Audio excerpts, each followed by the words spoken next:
We've been looking into Isaiah chapter 14 in some of the other series, and some of you have probably read forward and came to these few verses here. We're really going to look at 29. Rejoice not thou, whole Palestina, because the rod of him that smote thee is broken. For out of the serpent's root shall come forth a cockatrice, and his fruit shall be a fiery, flying serpent.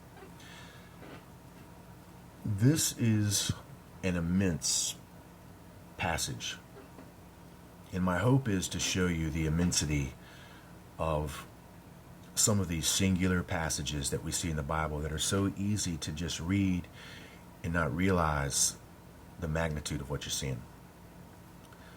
For those of you that are new to the channel, you should watch a series before watching this. It's entitled Ye Shall Know Them by Their Fruits. It's going to explain this passage here throughout the whole video series. That's what you're basically seeing. You're seeing this story here explained to you. It connects with this story in 59 of Isaiah, which is saying the same thing but with greater detail. They hatch cockatrice eggs and weave the spider's web. He that eateth of their eggs dieth. That which is crushed breaketh out into a viper. That's basically telling you that from the Garden of Eden event, they are planning to hatch those serpent eggs into our world. But before they're able to do that, they've got to weave the spider's web, this matrix, okay, to create this control. And then they describe that something is going to be crushed. And when that which is crushed, we're going to see this viper breaking out. They're giving you a descriptive terminology of a seeding of an egg, and then a gestation period for that egg, and then eventually that egg is purposely crushed to bring forth this viper into the world. That's the Antichrist. Now, what I'm going to do is I'm going to tell you right now that that's what this is telling you. Okay, there's the serpent's egg in the shape of an egg with a serpent around it.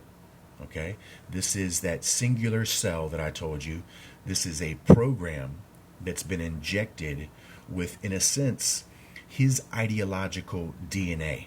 And it's been injected into our world at the Garden of Eden event in order to create a gestation period where age by age by age, their philosophy, their ideology, their occult mentality would take over the world until eventually they could birth this into the new world and then birth their Antichrist into the mere material right along with it. That's exactly what this is telling you right here. Not only occult-wise, but actually scientifically. This is showing you the picture of a single cell and the DNA program that exists within it.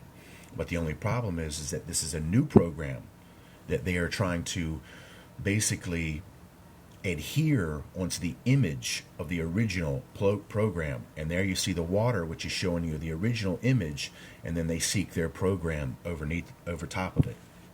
Now I'm going to give you some great examples of this. And just to cut to the chase, what I want to do now is I want to just show you a quick chart that'll help you see this.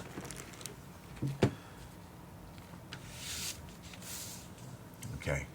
Pay close attention, and we'll probably take maybe another video to see the whole thing. This symbol right here, this circle, is going to represent the original image. Remember, God describes himself as the Alpha and the Omega. An Alpha and Omega has neither a beginning nor an end. It's a perfect circle. That's the image of God, the perfect symbol, the perfect circle. It's going to represent man and woman as a whole, but I don't necessarily have time to explain that. But you remember, man and women were created in the image of God. So the perfection or the potential of this perfect circle existed within the program of man and woman already. Next, you see, after this takes place, after the image of God has been put into the man and the woman, then we see the serpent shows up. Other words, the emissary for the fallen prince, and he shows up with his temptation of his deception. This is going to represent the womb, incubation, gestation, time, Alpha and Omega. This is going to represent the serpent, the sperm, the cell, the DNA, the program, hereditary. Now this is going to be not on a physical level, but on a macro level. I'll be back.